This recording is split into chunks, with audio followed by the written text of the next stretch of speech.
glad to meet you, bro. After Yeah. we finally met last weekend. Nice to meet you too. I actually today started like trying to. The only way I find out about people to have something to talk about is scrolling through your social medias. For sure. Yeah. So like today I was scrolling through your shit, and then I came across your recent deal where you ended up in that magazine. Oh yeah, Contractor magazine. Yeah, that's pretty dope, dude. We were stoked. Yeah, I bet.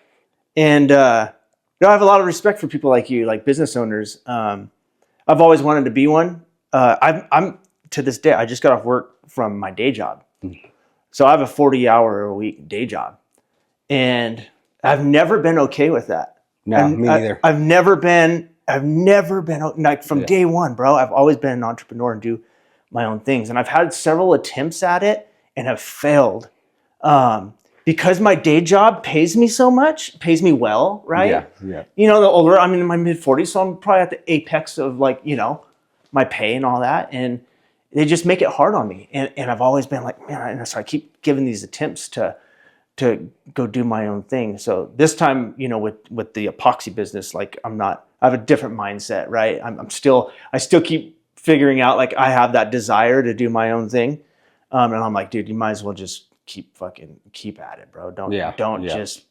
Well, it takes a while to build that name and people to know who you are, right? Like you can tell people, but until somebody needs it, they're like, oh, who does this? Oh, I know this guy. And then now that guy knows. So it takes a lot of time. But, it does. Once that happens and it gets crazy. And I was like, my first note on my deal here was that like you started in 2002, like as I'm just reading from what I read on that story. Yeah. In 2002, you kind of like broke away from your dad or your parents, right? Well, my dad, growing up in the underground business, so he had the first excavator in Southern California, or one of the first of them in the 60s. Yeah. So he did all pipeline, and back then, you didn't have your own excavator. You hired my dad as an owner-operator to do your digging. Gotcha.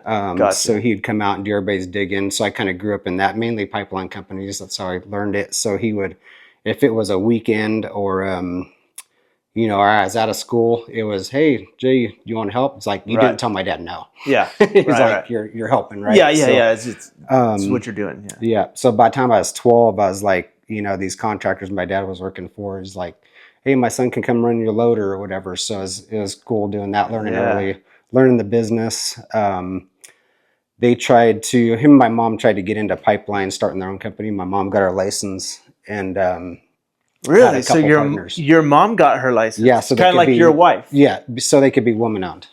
So that what? Right. Woman owned. So you get certain aspects. So like I was wondering if leeway for like being woman owned or disadvantaged business owner. So especially nowadays. Oh yeah. Especially with nowadays. certain clients like municipalities, like Liberty in town here, they have a requirement to meet because they're a bigger company. So they try to meet those requirements and we help them do that. Gotcha. So they had a couple partners and both of them burned them. So my dad just went back into owner operating, and that's why I've always been against ever having a partner or anything, just because I've seen what they went through. Right. And so just growing up in the business and being an operator, like my dad was, working for different companies, and because he got me on with them even later. And then end up working for an environmental company where I learned like the business side of it, running crews, running crews and just managing people. Right. And only because people ahead of me got fired and like, who's going to do it? It's like, well, this guy did. So I jumped in there, started doing it. And then that environmental company needed somebody in the office. So they hired my wife, and that's kind of how she learned a lot too. I learned a lot from my parents, but learned a lot more there. And then we just didn't like how they were running the company. Like, we can do this way better. Where was this environmental company at? In Victorville. Oh, okay. Yeah, my and this was this the hazmat thing, or hazmat? Because my mom also had her hazmat license, so we dipped a little bit in that too. For sure. Well, that's a great. Just from the outside looking in, because I was in the fire service. Oh yeah. you know, I know what a call out for one of those 24-hour, you know, hazmat cleanup and stuff, you know. So, you know, that seems like that would be a lucrative business. It is, and it isn't. You got to kind of have some foot in some places. We did like fuel. As with everything, right? Yeah. You got to be established, get your foot in with somebody, and then you're always the one they call, right? Right. Yeah. Yep. And we were doing like fuel tank removal because at the time, all that stuff was big and getting all that old shit out of the ground that was leaking. And then, okay, the tank leaked. Now we got a hazardous cleanup that we could do as well. Yeah. And we were actually putting the company I worked for before we started ours. We were putting the fuel where you like LAX, where the truck comes up, they hook into the ground and then hook up in the plane, filter it and fuel the plane. Oh, okay. We were putting those fuel lines in, going to those hydrants. Oh, okay. And then we had all these contracts with American Airlines, and then 9/11 hit, and just like all the contracts just gone. Yeah. Yeah. So so you've got like a diverse background when it comes to underground. Yeah. Being that, I mean, so do you guys do hazmat? We don't anymore. You don't? Okay. That's kind of like, so when we started our company, we went away from that company. We're like, we don't like how that's going. We know we can do better. So 2002, we like started our company. We bid a job against our boss, which is kind of crazy. But he was like, you know, he's like, I told him we're going to go out on our own. He cried, I cried. He's like, that's cool, you know, and super understanding. Right. That's cool. That's how it should be. Yeah. I mean, and it was a pipeline job. They didn't really do pipeline, but we did it because I worked there. Yeah. And it was a pipeline job for the city of Victorville, and we bid against each other. Well, my wife was a secretary there, so we're like, it was a little. How long did that last after that? Not too long. We started that job. We were probably halfway through it, and she's like, "Okay, I'm out." Yeah. You know? Yeah. So, but that's how we started. Nothing was ever given to us. We started from scratch. We rented one of my dad's backhoes, used my mom's license for a while till I got mine. Okay. Did you use her license number? Let me just make sure this is recording and everything. I get real paranoid at first. Go ahead. Keep talking about that. But we used my mom's license till I got mine, and then we got mine, and then all of a sudden we had these clients, like right when I got mine, that wanted us to have that woman on status. So Jennifer went and got hers. We haven't used mine since. See, that's as soon as I seen your wife, I'm reading it, and I was like, your wife got the license? And I was like, why did his wife? And then literally like another line down, it was talking about like basically she got some sort of award or recognition. And I was like, oh, that's a power play. Oh yeah. That's a power play. That's smart. She's a rock star. She's a ball buster. I'm the nice one. She's like, you know, it's funny because I wanted to ask, I don't know why. I wanted to, in the back of my mind, I was like, I want to ask Jay what's up with his wife, because I think you put a meme one time, like, it was like something funny about like you laughing at how people are like, oh, I met your wife and she's so nice. And how you're like, you know, basically, you know, and you have no everybody idea. that knows her knows what I was talking about. Yeah. She's super well, that's nice, funny because crazy. Your wife reminds me a lot of my wife. They kind of have the same kind of, you know, white girl look with the haircut and everything. Yeah. And my wife's name is Jennifer. Oh shit! And then when you said something about your wife being like that, I was like, "That's my wife too, dude." Like my wife's a G, dude. She is a G, and I'm like the calm, composed one, right? Yeah. But my wife, work wise, she is a nurse at St. Mary's. Oh shoot! Okay. But she's just a G, dude. You know, and I love women like that are just like. You know, very, very feminine, but still kind of like question everything. Right, just bold. You know, bold. Yeah, like bold. My wife tells me some of the shit. Yeah, like my wife tells me some of the shit she does at the hospital. I'm like, hey, you need to tone it down, dude. Like if so, you know, it's funny. She's got stories every fucking day, dude, as a nurse. Oh yeah, so we have a new client that we're working for, and about 6 months ago, big long project, and they were just like hounding us and giving us shit. I think she made all three of them cry when she called them. Yeah. So she doesn't mess around. Yeah. What did she have to call them for? It was a job we're doing in Palmdale. It's a big project, but they're like wanted, you know, multiple crews there right now. Uh-huh. You know, we got other clients that we have we have things going with it. We can't just leave their job and go. Oh, okay. Go So to she them. just had to turn them down. Yeah, Thing? yeah. And they're super assertive and just getting yeah. ornery. So they like her they like how she rolls, basically. Yeah, right? yeah. They're like working with her. They do, but she's the one that called, and she's she told them how it is. Yeah. Exactly, dude. That'd be, I'd tell my wife to do all the dirty work like that too. But she's like, you need to quit being nice. I'll handle this shit. And she did. Yeah. But that's just her. Yeah, that's great. Yeah. I love it. So you guys are the one right outer Highway 18, right? That's where your like shop is. Yeah, 18 in Central there. Yeah. Yeah. So you guys been that's a nice area over there, man. That's pretty dope. That's a nice looking shop and everything. You guys are next to somebody else kind of big too, huh? High Desert Underground's over there. We're okay. We're and then you got friendly competitors. My dad used to do his digging in the 80s. Oh, really? So we go way back. There's who else over there? I think Conco's kind of behind us. Yeah. There's a kind of like all kinds of like kind of big Apple Valley contractor kind of hit plumbing right there. You guys are all in that little neighborhood. Yeah. That's cool, man. That building we kind of scored on it. That was the town's old maintenance shop. Oh, really? And then they built the one back there on Powhatan where the animal shelter is. Oh, okay. We were trying to get in that for a while, but bought it at the right time. Did you? Yeah. Yeah. Right on. Score, huh?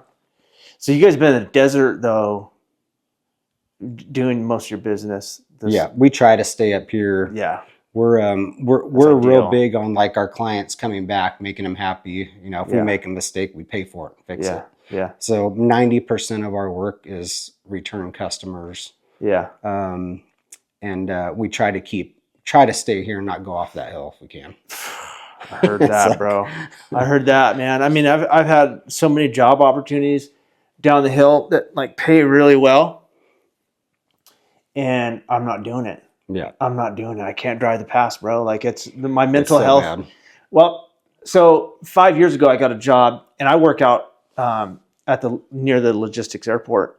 The power plant right there. Oh yeah. Okay. Yep. So I started working there like 5 years ago, and so that's like a 25 minute drive. Yeah, that's nice. And for my whole life, dude, since out of high school, I commuted, and so 25 years or whatnot. Yeah. And a lot of it was mostly kind of going towards the Barstow area. Power plants are always out in desolate areas. So, I had always wanted to get a job over there because I knew it was close. And, dude, I don't make as much as I could in other places. Yeah. But quality of life. I can't. I actually had Edison. I just was feeling spunky one day. I put in with a job down in like Riverside with Edison. And they called me and I had an interview. And it was like 4:30 in the morning, and I was driving down the pass, and I hit traffic. Still, yeah. Before 1:38, bro, like hour and a half. And I mean dead stop, right? And so as soon as I was like, dude, as soon as I get to 1:38, I'm getting off and I'm going home. And I did. I just went home. I was like, because I had already known in the back of my head, do I really want to drive down to Riverside every day? Fuck that. And that just solidified it right there. I probably did that from 95 to I mean, until we started on company, a lot of stuff was down there too, or everywhere. Port Hueneme, I mean, just everywhere. Yeah. And it's like one of the biggest things I regret in life is that time I missed with my kids. Yeah. Yeah. They're young. Right. Missed a lot of years with them. Oh, for sure, and dude. Always staying out of town or leaving at 4 a.m, get home at 7, and kids are going to bed in an hour. I hear you, bro. Same boat, dude. Same boat. It's nice now when you're older. It's nice to be able to be selective like that and be like, I'm just gonna do work up here. Yeah. And that's what I'm trying to do right now too. And I that's why it's kind of slow for me, because most of the work, I get a lot of phone calls from Rancho and down San Bernardino and stuff. Yeah, and Rancho's not too bad, but it's still... Yeah, I just bid high, right? And I'll end up getting it. But I'm like... Should be a higher market down there anyway, right? Though. Yeah, oh, for sure. Yeah. So I just bid high, and if I end up getting it, I end up getting it. But I just don't want to drive down the hill. Epoxy is kind of a new thing, really, right? Like, I mean, people have been doing the flake type of floor for a long time, but it's kind of, you can see this is that's badass. That's and so it's evolving into the house, onto countertops, bathrooms, and all that stuff. So it just it's going to take a while for it to be a popular thing, and before I get a lot of business up here. Yeah, you know what I mean. Yeah, I wish I had known you when I did my garage here, 3,700 square foot. That thing's done. Oh, I know. I saw that in your pictures when you were selling your truck. I was like, he's got a nice epoxy floor. Yeah, it's gonna take time. I'm literally year and a half into this, right? So I mean, it took you from 2002 to 2009. I think you said was when you started like really getting momentum. Well, we're luckily when we started out, it was in a boom. 2005 was amazing. Oh yeah, you did come into it at a good time. Yep, and then 2008 like hit a wall. We were going to build that house in 2008. If we did, we would have lost it. Yeah, it was like, oh yeah, no doubt. Those were tough. The house that you're in? Yeah, we had that property. My parents had that property in '87. We bought it from 2002. We were going to build in like 2008. We were just about ready to sign loans. We're like, things were hitting a wall. We're like, we better not do this. Yeah, actually, my wife was like, no, and I was like, yes. Like she was right. Yeah, that was good because that would have sucked to like build a dream home and then lose it. Yeah. But man, a lot of people went down during that time, dude. There's if you're able to weather a storm like that, you've obviously, as a business owner, you got to know what you're doing. When it's fruitful times like that, you got to stash cash. You know. Well, here's the other thing too. When those are bad times, like we're up here, right? But okay, now there's no work anywhere. So we took a year and a half long job in Port Wayne or San Pedro at Fort MacArthur. Yeah. And that was brutal on the families, everybody, but we stayed working. That's what we had to do. You got it. That job saved us. Exactly. Hey, is your little light on right here on the left? Yeah, the green one? Yeah. Yeah. Okay, cool. Just like I said, I get paranoid that the shit. I'd hate, the last thing I'd want is to like do one of these podcasts, go back to my phone, and like the volume or the video didn't miss like half of it. Yeah, and I'm like, hey, Jay, sorry, bro. Come back, and we're gonna try to act as authentic as we could, as possible. But yeah, the port, going down there, hard on all the families, but we stayed in business. Yeah. The other problem is like what we do is like when times are hard, like nobody pays us. Like we'll be like 60, 90 days out, and like we're like, fuck, this is killing us. Like, I mean, now it's crazy. Like the last few months, we had some slow payers, and we're like $100,000 a week in payroll. Yeah, so we're like, that's why you got to have that buffer, man. Oh, man. Like I've seen some people, close to me, as contractor. I've seen the ones that can weather it and do the right thing, and I've seen people live life like YOLO. You're done, and you're fucked. You won't survive. God, and that kind of like, it bothered me because it bothers me to see that, because that business was doing good and could have always done good if you would have just done the right thing. And what we do today like doesn't affect us for 2 or 3 months. Yeah. Like if we make mistakes now, that's when we see it in the account. Like, okay, oh shit, Right. So spending money now, is depend on what we're doing right now. Yep. Everything. The older you get, everything's about that future, right? Like 2-3 months out, a year out, like you're constantly planning the future. I know. Yeah. I know. I'm constantly thinking like, I got to plant more seeds right now, dude. Yeah. That's like, cause it's just kind of getting real for me, bro. Like in my 40s. How old are you? 52. Oh, fuck, dude. I thought you were like the same age as me, dude. You look good too, bro. Oh, thank you. I'll go ahead and say you too. I feel like I look all right. Feel how my body feels. Yeah, damn, dude. But it dawned on me, like in my 40s, bro, I was like, fuck, dude. In my young 20s, right, I started working.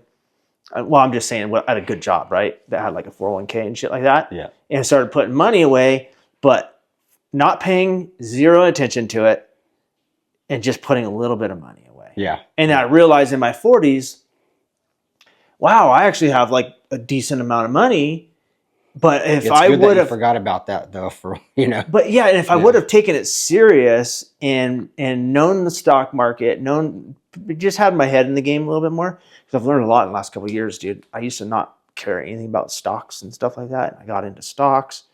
I started controlling all my own shit because I realized I kind of got fucked over like 15, 20 years. Yeah, I would look at my annual returns, like, whenever I'd get an email or something in the mail, and I'd be like, -2 or 2 or 3%, like that ain't nothing, bro.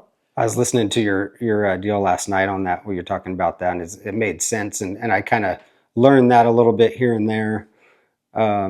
Your guys handling your 401ks, they're doing, this many people. Exactly. And if you don't watch it yourself, they'll tell you you're doing good, but they might be a little too conservative. They're not ever moving anything ever. No, they're not thinking. Never. They're not thinking aggressively like you would with your money. Right. Yeah. And there's been 2 or 3 times in my career in having a 401k where I've lost 50 to 100, somewhere in, 50 to 100 at a time. Like, boom, just gone, just like that, 50. And I would see it and I'd be like, but I don't know what to do. Right? Like, I don't know what to do. And that always kind of got to me. Like, bro, you need to know. And then in my 40s is when I was like, you need to retire. Because I always want to retire early. And I'm like, dude, but you're never going to. You're just going to move to something else. Oh, I will. I can tell by who you are. Yeah, I for sure will. But that's my point. Is like, I want to retire early from my job that I've had, that I've been trying to get out of my whole life. It's like, okay, you know what? Actually, I see the light at the end of the tunnel now, where like I've kind of like dreaded my job and like been spiteful for it, even though it's been a good job. It's taking care of the family and all that. I've always been kind of like not so appreciative of it. And now I'm kind of appreciative of it, because it's like, you know what? If I do the right thing with my money for the next 5 to 10 years, like hardcore, I could retire early from that job. And now I'll move on. I'll just do my side hustles that I already do side hustles right now. And that happens on the weekend. It'd be really nice if I was not working 7 days a week and just working, Monday through Thursday or whatever. Right. Yeah.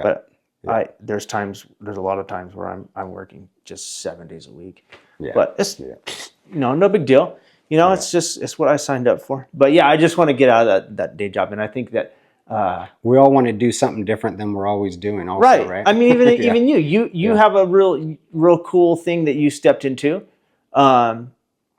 do really good at it. You're successful, but doing it every day, I'm sure it still gets monotonous. Yeah. Well, it's still not enough. Not enough. Your other podcasts you're talking about, always want more. Well, you always want, even though I have that animal and that huge monster, it's like, okay, well, now I'm going to go home at, 4 whatever. And now what I'm going to do, I'm either going to work on the yard or I'm going to come up with something else. I invented this chlorinator deal, just, year after work, just here and there coming up with something, and that worked great. And the problem is it's for our industry and not everybody in the world. Oh yeah. Right. So, but if you could figure out how to make something like that to where it fits other niches that you don't even realize. Right. Yeah. Because that's how that kind of stuff evolves to being something big.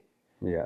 And you're talking about planting all those seeds too, and food for thought. We did that for a while. Like, okay, we do underground. Well, let's do concrete and this and saw cutting and all this stuff. And what we didn't realize is taken away from what we were good at. 100%. And it was slowing this down.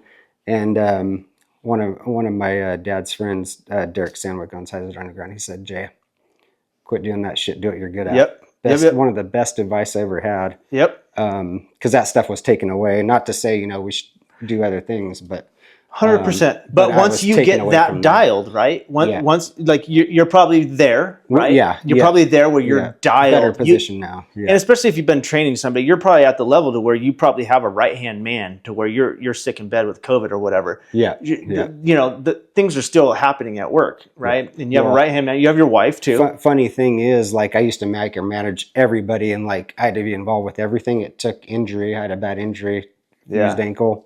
It took me that injury where I couldn't come to work to realize that, hey, Yep. These guys are better than I think they are, you know? Yeah. And it makes you also realize, like, if you didn't have somebody that was good, you realize, oh, fuck, I got to train somebody up to replace me. Yeah. And then I got to pay him more. Yeah. Right. And that's money well spent. It's hard. Yeah, it is. It's a hard decision to do that, but it's money very well spent. Because we, as business owners, you think, man, I work hard and you want all your money, right? Yeah. You kind of want all your money. But at the same time, the more and more you can release things to other people and be okay with that and pay them more, and you're out on the golf course or you're at the river, it's like, that's money well spent. Yeah. You know? It is. And you kind of realize too is, okay, I didn't hire these guys to help. Well, I was missing some of our market. We could do more now. Yeah. We can. Yeah. You know, that's probably every time we do something like that, no, we don't want to hire this guy, this estimator, you know, because he wants a lot of money, you know, this is a lot of money going out. Well, shit, we're missing a lot of these items. All these items we're missing because he fell in those blanks and we're way better shape. Yeah. Yeah.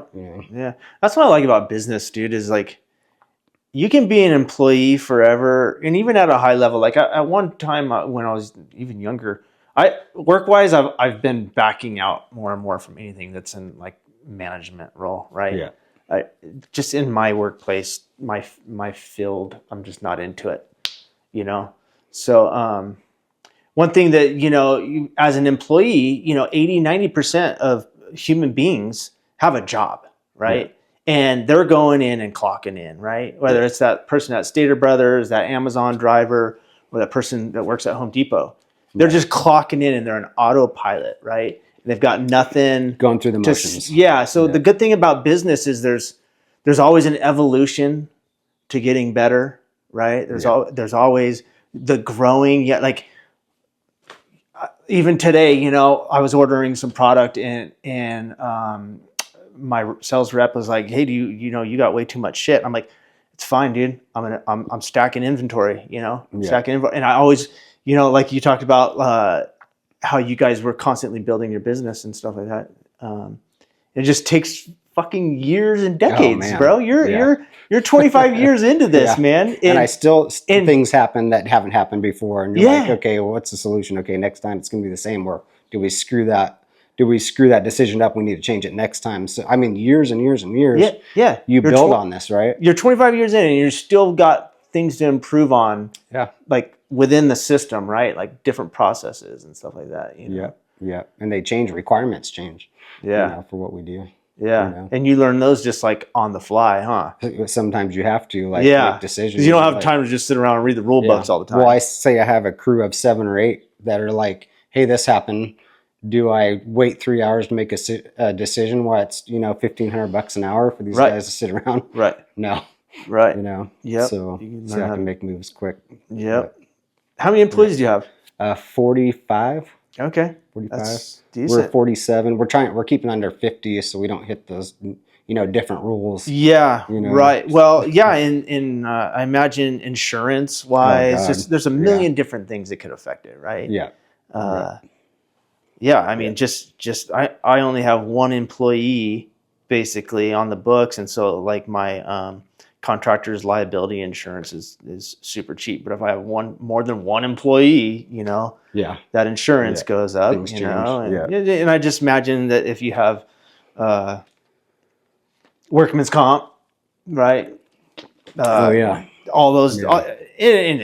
But it gets insane. Yeah, it's every year it goes up. We have no claims in 25 years. We have no claims. Yeah, and nice. But goes but up, still and up and up and up and up. And that's a lot of money. You know, everything costs so much freaking money, dude. I'm tired of like even car insurance. I'm like, dude, me and my wife have not been ever in a wreck. You ever think about that? Like your health insurance too. Yeah. Like I'm a healthy dude. Every once in a while I might break a bone on a dirt bike. That's where. But think about how much money you've paid in car insurance or medical insurance and haven't used anything. But yet there's these people that just self-sabotage every day. They're alcoholics or diabetics or whatever.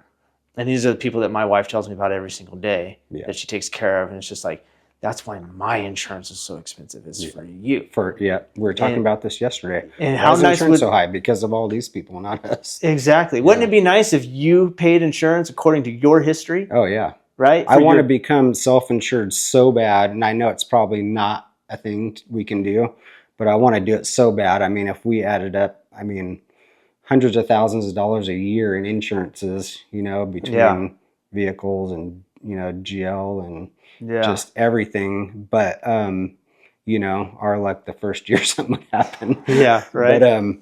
But we work with companies that are like that. And I mean, they just deny every claim anyway. Yeah. Which we wouldn't do, but just crazy the money that goes out insurance that if we could put in a kitty, you know.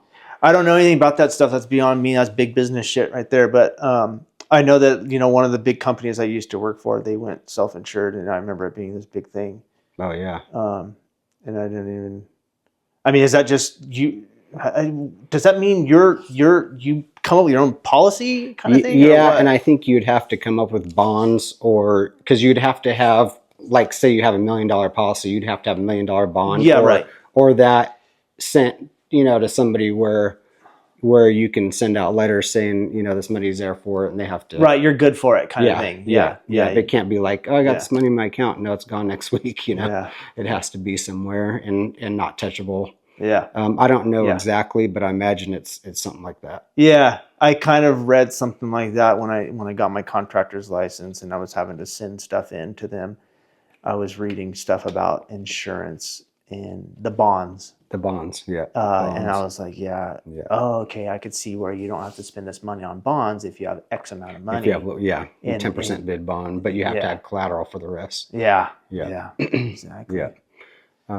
Yeah, it's crazy. Yeah, there's a lot to all that stuff, dude. Money, it takes a lot of money to make money, for sure. The thing that's crazy, kind of going back on what we do, we're a bank, right? Because when we bid a job, let's say we bid a job, we're spending that money to bid the job. You know, we have those people in our office anyway, but let's say we get a job. Now we start ordering material.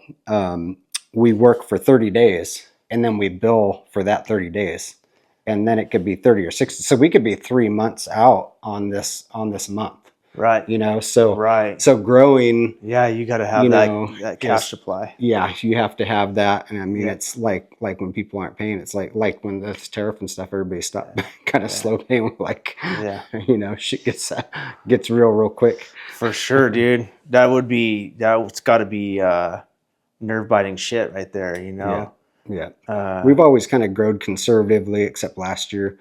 But you know, conservatively, you know, should we buy another excavator? No, let's do, you know, try to do with what we have. But does that seem to be the way to go most of the time? Is like, I think I read something that your wife had said in that thing about, like, if you had to rent something twice, then she was going to have to try to buy it or something. Yeah, that's kind of our rule, depending on what it is. But we one of my best friends is high up in United Rentals. He hates me talking about that, but it's like, yeah, if we rent something for a few times, you know, it's like, okay, what is that machine, or what is that piece of equipment? Are we going to use it from now on? Yeah. You know, If it's a specialty piece, maybe not, but you know, before you know it, you'll be spending, you know, in 3 months, you'll spend a year's worth of payment on a piece of equipment. So it makes sense. Yeah.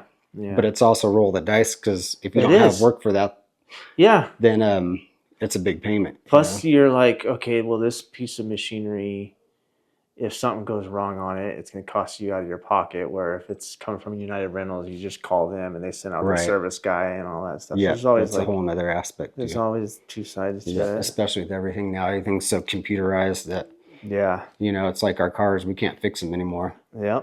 Oh, I know. New cars. I don't know. I can't imagine. I don't have anything new, but I know what's in them. I just roll. Dude, I was hoping you rolled over your fucking Impala. Oh, the Impala? Yeah. I would have if you. I thought you read my mind, man. Like, I seen that thing today, and I was like, oh, it's a nice day. He's totally going to roll it over, dude. I think it's pretty sick. Thank you. Yeah. So that car, my dad growing up always talked about a 60 Impala. So it's like, when I can afford one, I'm going to buy him one. Well, in 2005, I couldn't find him a 60, but I found him that 59. Yeah. And me and Jennifer's brother were looking all around, and we finally found that one. It was nice. So I bought it for him, and he, you know, did some things on it, needed interior, and he worked on it for years. And then he lost his eyesight from macular degenerative disease. It's like behind the eye. Uh-huh. So he's like, so he gave it back to me, and that's when I frame offed it, put the LS3 in it, and did all the work to it. And, oh man! And he's the first one to get a ride in it. Yeah. So hell yeah. But was he loving it? He loved it. Yeah, I bet. Yeah, he I bet passed he away was 3 years ago now. So, oh man, sorry. So just barely kind of made that. That's cool though. I bet you he was smiling ear to ear. Oh yeah, that's dope. Yep, he loved that thing. Yeah, that's cool. That's something I want to do someday, dude. I have it in me, but I've always been just like I'm kind of a frugal, cheap guy. I've always like had big picture shit in my life, always, dude. Like everything I have, dude, has been like so much work for me. You know? Yeah. Like everything's been so fucking hard. Like it's so easy for people to judge or think you had it easy. It's not that way. But I've always wanted to do something cool to a car or even the van. Actually, my van. That van's sick. Yeah, like I keep thinking, dude, when that motor goes out, I don't know anything about cars, really, dude. I don't. I'm like, dude, what if I put a badass, like something that fucking had that lug, whoa, whoa, whoa, and kind of sag it a little bit in the back end, where it kind of had a pre-runner look to it. I just kind of want to make it badass someday because it's cool. Like I like to just hold. I'm probably the most loyal person on this planet, dude. Like when it comes to everything, dude, I'm just like, I keep a car, I keep my woman, I keep my kids. I haven't sold them yet. I just keep everything, dude. Been close. Like I can't even get rid of that dirt bike, dude. It's like, I know what year's that bike? Actually, that's a 04 or 5. Okay. Or 20, Not 04, sorry. 24 or 25. When we were riding the other day, I was we got the old school graphics on it. Yeah. No, but it's new. It's the 50-year anniversary. Okay. I still haven't rode it or washed it since our ride, but mine neither. Let's just look at this. Where I'm like, dude, he's probably gonna give me shit for that, dude, because I hate putting my bike in my garage when it's dirty. I used to never do that, no matter what. But now I'm old and I'm like, fuck it, it's going in here. Like, prioritize it. Yeah. But back to what I was saying is that I want to do something at some point in my life. I don't know if it's going to be an older car or what, but that would be fun to do. But there's going to be a day car that you like a certain one. Okay, like so this is I'm a Ford guy. Okay. I do like certain older Chevy cars though.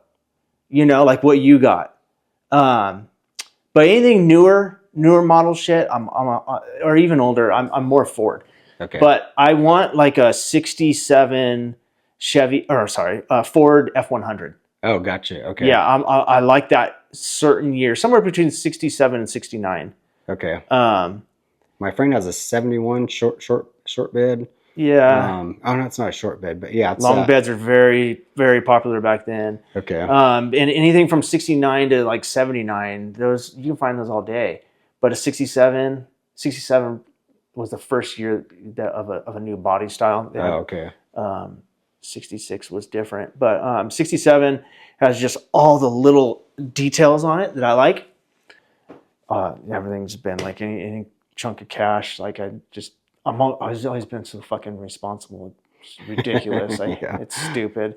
One of these days it's going to come, dude. I'm not sure if you're a Bitcoin or a crypto guy. No, dude. I've been kind of watching. I know some of our friends got in it early and they killed it on it because it was, they kept telling us about this Bitcoin thing. We're like, yeah, whatever. And then then they're printing money.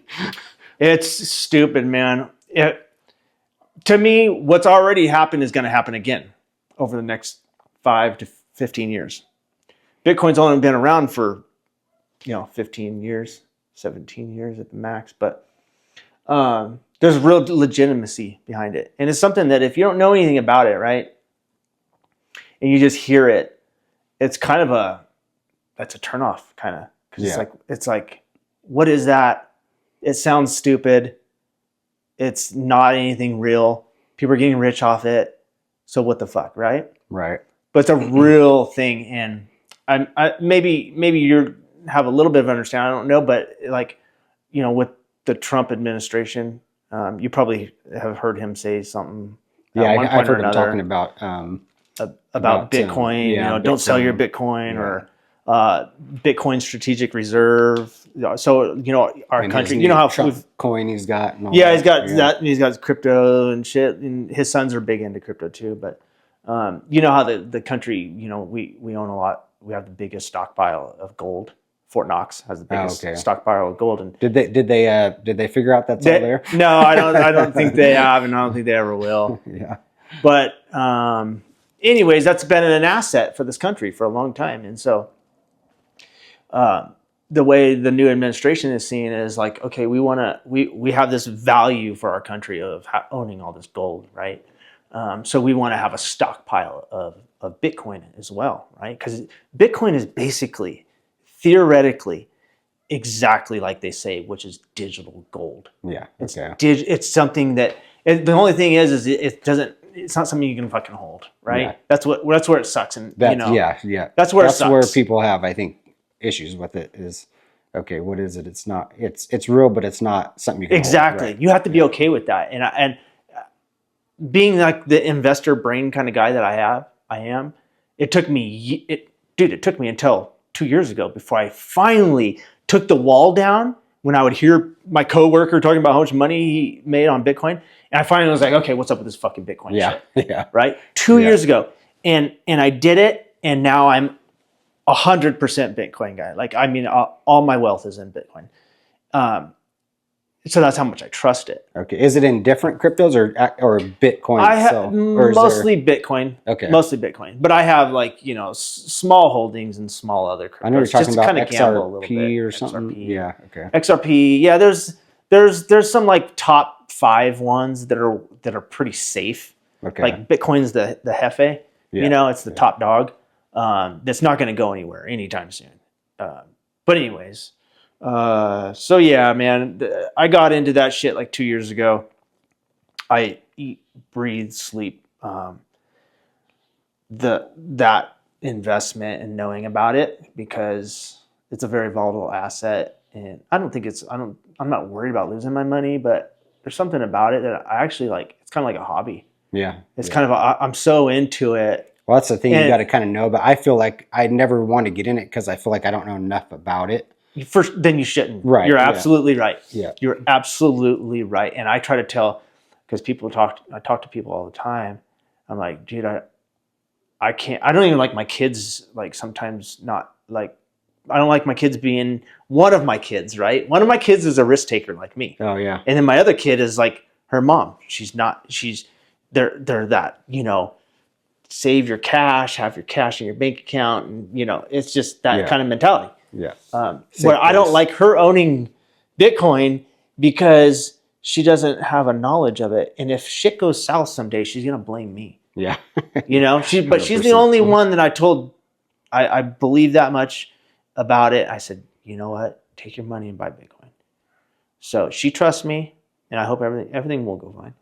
But most people that know my position on this, they ask me, and I'm just like, bro, until you done your fucking homework and know all about it, don't buy it, dude. Don't buy it. Feel comfortable, know everything there is to know about it, and then go, okay, I'm gonna do this. Yeah, understand it a little bit better. Because it's something that it's very complex, and it's very simple but very complex, But what I was gonna say is that, how you're like, you can't hold it like gold, right? Right. This is what makes it so valuable. Sorry, I get on a tangent. I'm not going to go too far into it. Is that because gold is a store of value, right? And when you own gold, you have to either send it to a depository, right? There's only a few depositories in this country. My gold was held in a vault in Delaware. Like, wow, never even fucking seen it, right? Yeah, it's on paper. It's on paper, so right? It's kind of the same thing. Yeah, exactly. And I got a longer story, but I'm not going to say it. But so yeah, it's kind of on paper. You don't even see it, you don't even know it, and you own it. Or you have it in a safe, right? You have it in a safe, and say you're a multimillionaire in gold, right? And you want to move to fucking Zimbabwe. Right? Yeah. Now, to transport this gold, get rid of it. This is a big issue, and this is why Bitcoin is so popular. Is that the people that own gold they're strapped to it. They're kind of like, you can't put it on a fucking plane. You can't put it in duffel bags and carry it over to Zimbabwe, right? Or you got to sell it. Border, you got issues with that too, right? There's a lot of shit like that. Yes, there's border issues. There's different currency transfers. There's selling it off. There's all kinds of shit involved with gold. Yeah. Real estate. Let's say you own a bunch of real estate. You gotta put it on the market for 30 or 90 days, right? You gotta sell it. So this is where Bitcoin has its value. I'm just giving you a crash course on it. I see where you're going with it. It's all right here on your fucking phone, dude. Yeah. Right? You sell it, you keep it. You can roll. I go to Zimbabwe right now. I'm still a multimillionaire, right? I can access my Bitcoin right now. I can transfer it into their currency. I could transfer it right into their currency. Long story short, I could do that. And so it's transportable. It's borderless. It's anarchy because. So what do you do when you do that? Just basically put money into your account. Yep, you wire it to you sell it on an exchange, right? There's exchanges out there, is what they call it. So it's like a hub, right? And you put it on there and you sell it.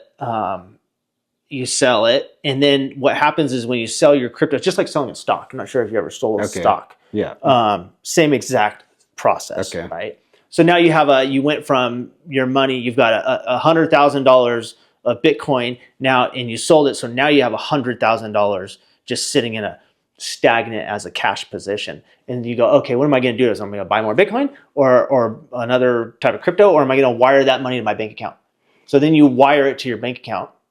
And then, so is that tax free, or is that it's taxed when you move it, just like everything else? It's taxed. Okay. Yep. And exchange rate as such, if it's $100 here, it's worth whatever it is there at the exchange rate.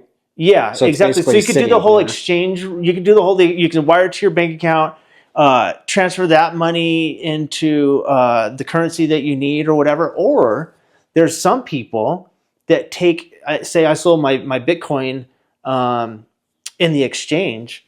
Say I'm in Zimbabwe and I want to pay my landlord rent. And my landlord now, he's like, yeah, you know what? You can pay me in Bitcoin or pay me in XRP, or something. And it's like, oh, let me send you a little of that. Now I can just take my money. It's I don't want to lose you, dude. It's very easy. But I see where that makes sense. Where it's not in your hand, but it's actually more realer than gold because you can move it faster. And that's one of the big reasons. But anyway, interesting. Yeah.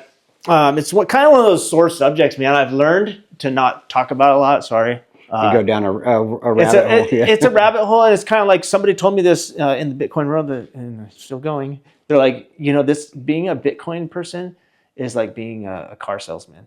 You're trying to push something on people that they don't want. Nobody likes a car salesman, right? So I'm just like, you're right.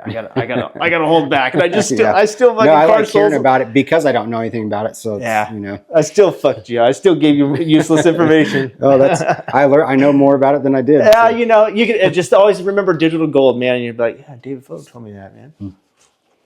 Yeah, that's a good point with it for sure. Yeah. So, anyways, do you have any other? Do you invest in anything? You got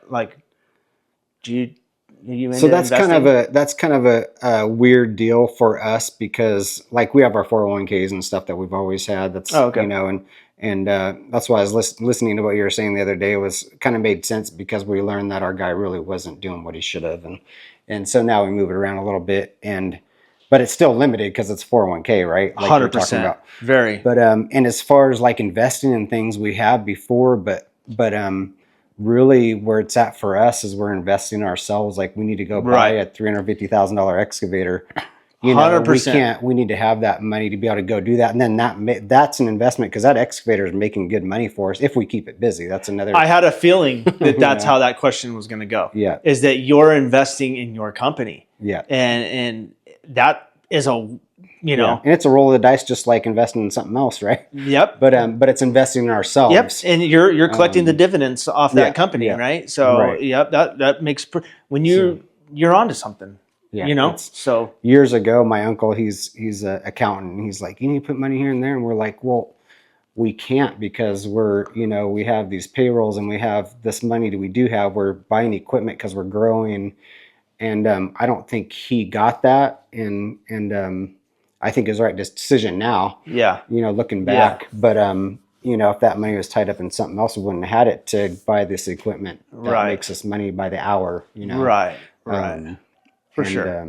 That's that's kind of you've got all your eggs in one basket, pretty much. And then we have like our commercial property. We have some other properties, our house and house. We just over the years where we've accumulated those. Okay. Probably the best thing, and the best thing I think for future is that mailbox money, right? That's those assets, because let's say something happens and everything in the company's gone. Yeah. Which could happen. You never know. Right. And then is that an asset that we bought, that excavator or that equipment?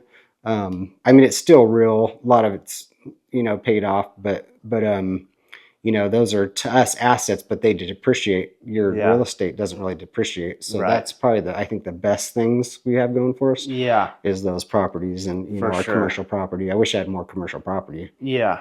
Right. Yeah. Commercial price. I've always wanted to have some commercial property too. Almost like, to be honest with you, almost just as a flex. I don't know why.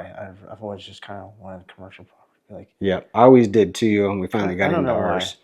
And it's like, do you rent any of it? Do you rent anything out? No, it's 8,500 square foot, and then we got like where's your commercial property at? Or the one we're in. Oh, okay, that one. Yeah. Legit. No, that's nice. And it's it's like, if we were to rent that out, it'd be $10,000 a month or more, I'm sure. For sure. And you bought that, man. We bought it at a good time. Anything before 2019 that anybody bought, you're looking good. You're right. And especially before 2005. Yeah. And especially if you bought something before 2005. We bought that in a turn down of like gold.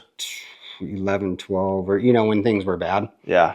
And the city we're trying to make a deal with them. Yeah, you bought it right. Yeah. That's even better. And I kind of, we kind of both rolled the dice, right? We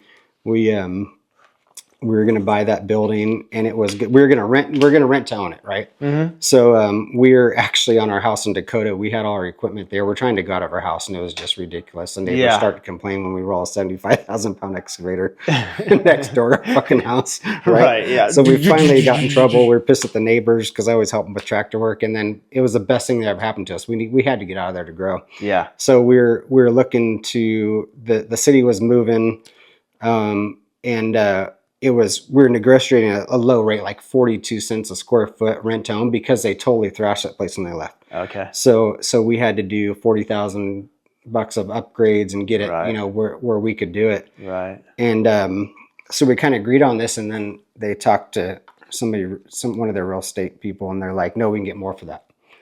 So we're like, "Oh fuck." Okay, so we rented a place out in Oro Grande. Fucking sucked. Oh yeah. Yeah. And it just. And like a year went by, and that thing didn't move. It sat vacant. Shit. They're maintaining it, and they called back to say, "You still want that deal?" I said, "Fuck yeah." Oh yeah, nice. Wow. So, but it was still bad times, and they're like, "Well, we don't want to sell it to you what it's worth now." So I was like, "Okay, well, let's do this." I said, "Let's." Did it go down? Let's. Well, it didn't really go. It really didn't go anywhere. Oh, okay. So I said, "Let's do this. Let's do." I think it was a 2 or 3 year. Lease option, right? Uh-huh. And we'll go with a third party assessor at that time. In the meantime, I got to put, 40, 60 grand into this thing. So I'm not going to put that money into it. And then you guys charge me for it when it's worth this. So all that money went off of this. Okay, good. So that was part of the agreement. Nice. And also how much percentage goes to the sale. It's like, well, 100%, I forget where we negotiated to, but it was more than they should have. Yeah. And long story short, at the end of the day, when that 3 years come up, it wasn't worth shit. And we got it for nothing. And we took all this money off that we put into it. We did all of ourselves. So we were able to show a lot of that. So it worked out one good. Of the best things we've done in life. That sounds like it, dude. That sounds like one of those opportunities that was like, hell yeah. But they were kind of taking a roll of the dice. In 3 years, was the economy going to be better and it'd be worth a lot more? Is it going to be, and we're going to pay a lot of money for it? Or are they going to lose money? And it was just, at the end of it, it's like, all right, this is what it is. I've always bought real estate at a good time too. Except for this one. This one was a year ago. Mm. But dude, I tell people, like the younger guys, it's always a good time to buy real estate, dude. You It's all can't hold your relative, breath and be like, well, I'm gonna wait 2 years, dude, because you just don't know what it's gonna be like, bro. Yeah. The only time it was predictable. What if you're in 2017 and you waited 2 years? Yeah. You're fucked. Yeah, exactly. Yeah. Well, and you know, the only time it was predictable and this isn't going to happen again was in 2008, 2009, 2010. In 2008, they knew what was going to happen, right? Because, you know, you probably know the story. But in 2008, it was very clear cut what was going to happen in the housing market, and it happened. It happened. We kept being in denial. Yeah. We had a job we had in Apple Valley. We're actually coming around. We're finishing it now, but a housing track, and they're like committed to it on emails and stuff, but never wrote the contract. We're like, well, the price and the pipe was like, you know, by the week going up. It was like, I remember it's $105,000 worth of pipe. We're like, well, we better deliver it or we're going to lose our pipe. They said they're going to sign contracts in 3 days. Well, the housing market took a shit. They never did. We had to resell this pipe to another housing contractor that ended up burning up. They didn't even use it because everything died. Yeah. You know? Yeah. It's that was tough. Yeah. That was tough. Yeah, those are the stories of but if we could have bought a business, bunch dude. of stuff in those days, but we couldn't. We're all broke, you know. Yeah. Yeah, you got to hold your breath, man. You know, there's always that, you know, deep analytical what's the right thing to do, you know? I get in that position all the time. I seems like, man, but how boring would it be if you weren't doing that kind of shit, honestly? Oh, yeah. What if you were just that, like I was talking about, what if you were just that checker at Stater Brothers and every day is the same. You come home, sit on the couch. And your paycheck's always the same and you're always wanting to raise and you're, you know, that's just very, that means this is on a 1 hour timer. So I try to keep it, right around an hour. Oh, okay. So I'll probably expedite things here a little bit. It flies by though, huh? It does. 1 hour just like that, dude. I'm like, what are we going to talk about? But it's easy with you. It's easy, dude. Yeah. It always ends up being freaking easy. Let me just make sure this is still going. I mean, I do this all on my phone too, dude. I've contemplated like upgrading like cameras and all this stuff. I did just finally buy a MacBook. I've never even had a MacBook, dude. So I'm gonna start like transferring some shit like this video onto my MacBook and editing. So I get tired of looking at my phone, man. My eyes are. Your eyes are good, dude. Oh, huh? Hell no. Oh, you gotta use like readers, me and you is perfect. And I used to have like 30/20 vision, better than most.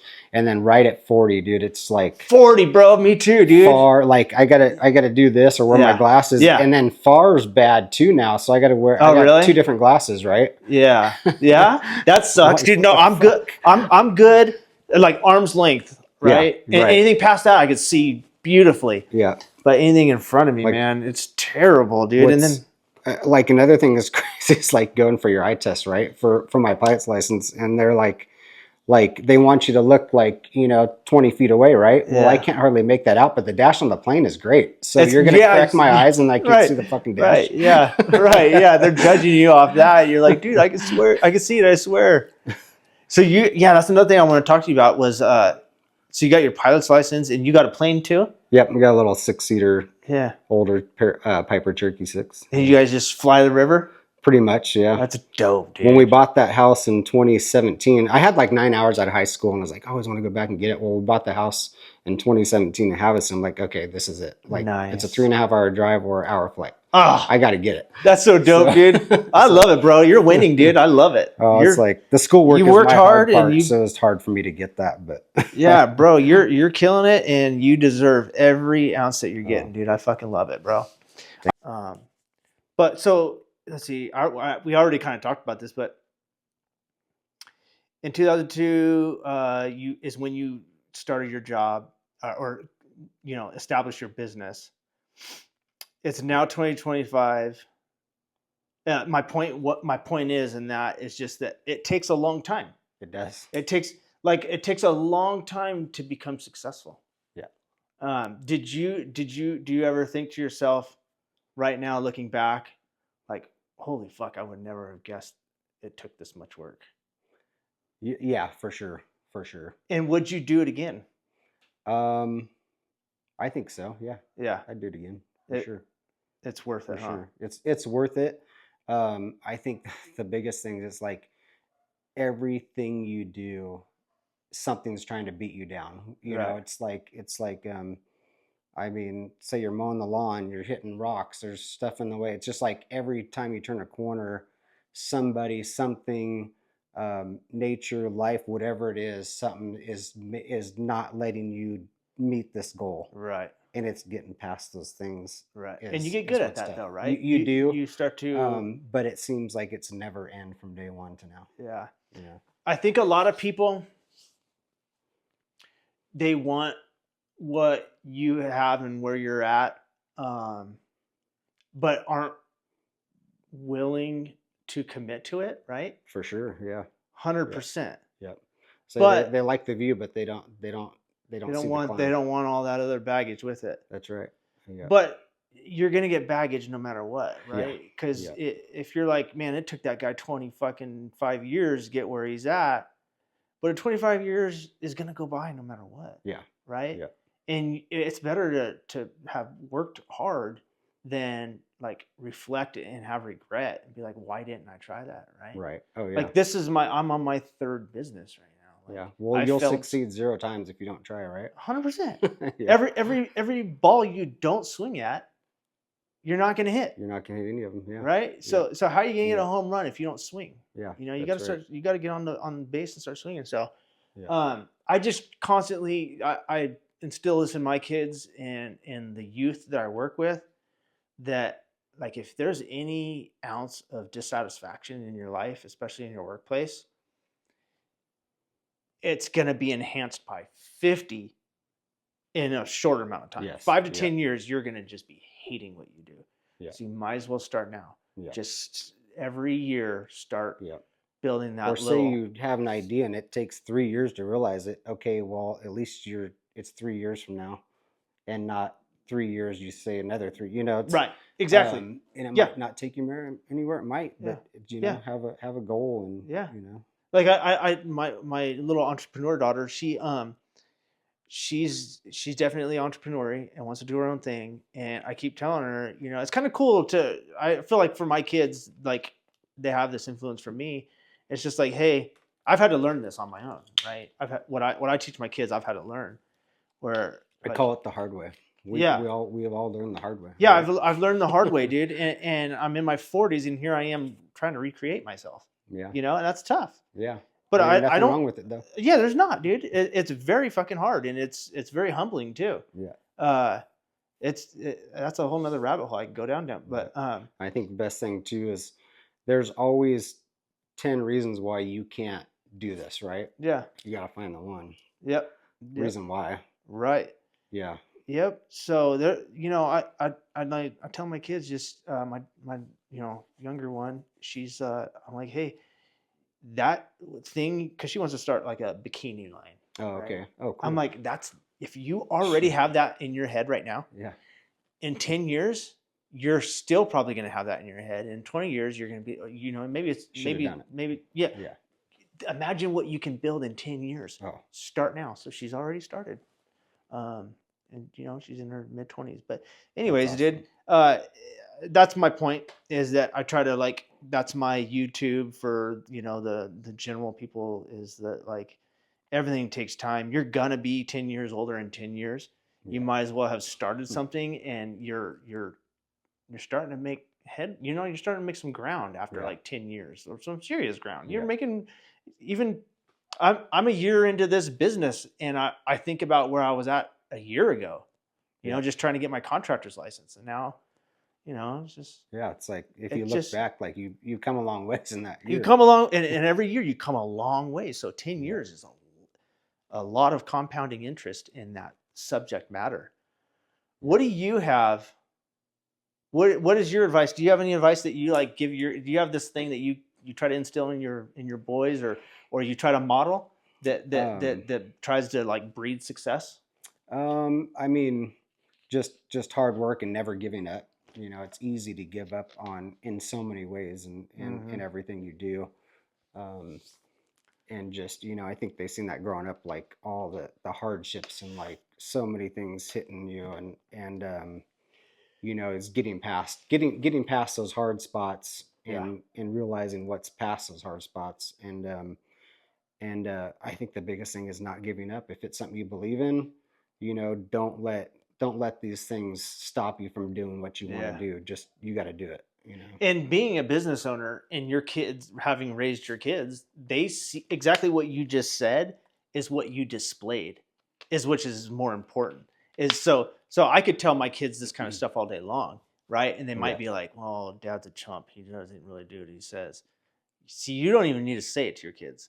They already know it by watching you. Yeah, right. And they've seen us fail at things. That's badass.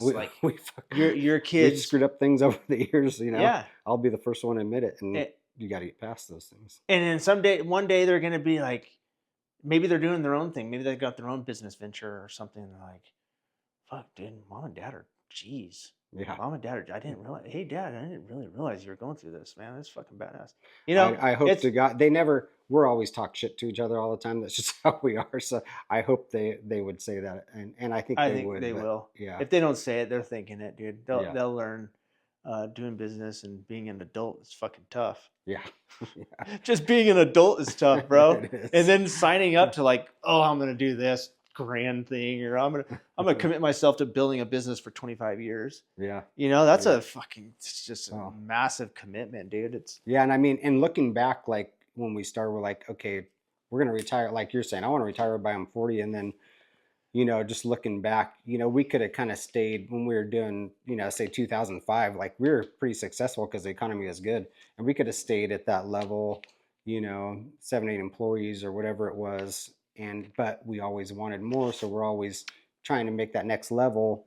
And that's why, like, it's going to be a building process till the last day we work, because we're always building the empire. Right. So yeah. It's funny how the generalists that I talk about, like 80-90% of this country that just is clocking in every day, right? Yeah. They're just an autopilot and clocking in. They don't realize what like somebody asked me today, "Hey, Fo, you got a job this weekend?" And I was like, "Yep, I got it." And they're like, "Man, you got to be making good money." And I'm like, "Well, I mean, I'm making money, but I'm not making money. Like, all the money goes back in my business account, and it goes right back into the business because I'm growing. This is going to happen for 10 years. Material. Yeah. And then even my employee, my main employee, most of the time it's just me and this guy. That it's a 2 or 3 man job on almost every residential floor. He's like, "Oh man, how much you charging for this job?" And I don't want to fucking tell him, but I'll tell him sometimes. I'll be like, "Yeah, this is $4,000, bro, for this little garage, but dude, I'm paying $2,500, if not $3,000." He only sees that $4,000. And I'm like, "Bro, and how do you think I paid for the wrap on the van? That's $4,000. I have to take my $1,000 that I make, I put it back in the bank account, and I get a wrap, and then I get a trailer, and then I get that." So people don't know what it takes. They don't see that. And then the next thing you know, you're 20, 30 years in, and you're looking like everything was just white privilege or whatever, and it's just like, "No, bro, I fucking work for this shit. It has nothing to do with my skin, nothing to do with my parents. Everything takes." That's why I want to kind of make it a point that, like, my parents just didn't give us a company. Like, we started new. Right. My dad had a backhoe. We rented it to him. We paid him for it. You know. We didn't. They didn't ever give us anything. It's like, even when I started driving, here's a truck, fix it. It's broke down, needs a motor. Right. It's you got to work for everything. Yep, for sure. Right. 100%, dude. But yeah. I don't know, dude. I'm just gonna probably end it right there, dude. Probably hour and 20 right there. But that was a good conversation, man. I appreciate you coming by, dude. And it's always great when somebody who actually wants to hear your story. And I do. I love the backside of things. Like I said, everybody sees a view, but they don't see the climb. 100%. 100%. Hopefully, another part of me wanting to do this was hopefully someday. Well, you don't really need it, dude. You've got your certain customers that call you, whether you're on fucking social media or YouTube or not. But someday I want to grow to where at least I got maybe thousands of followers or whatever, and say you're the new upcoming guy, and I can help get you business. You know, there's Right. there's a lot of reasons why I want to do this. Like it's promote networking, right? Yes, it's just networking, dude. Promote myself, promote you, promote you know, winning mindsets or whatnot. You know, that sounds cheesy, but that's the kind of guy I am, dude. It's a good thing. Yeah.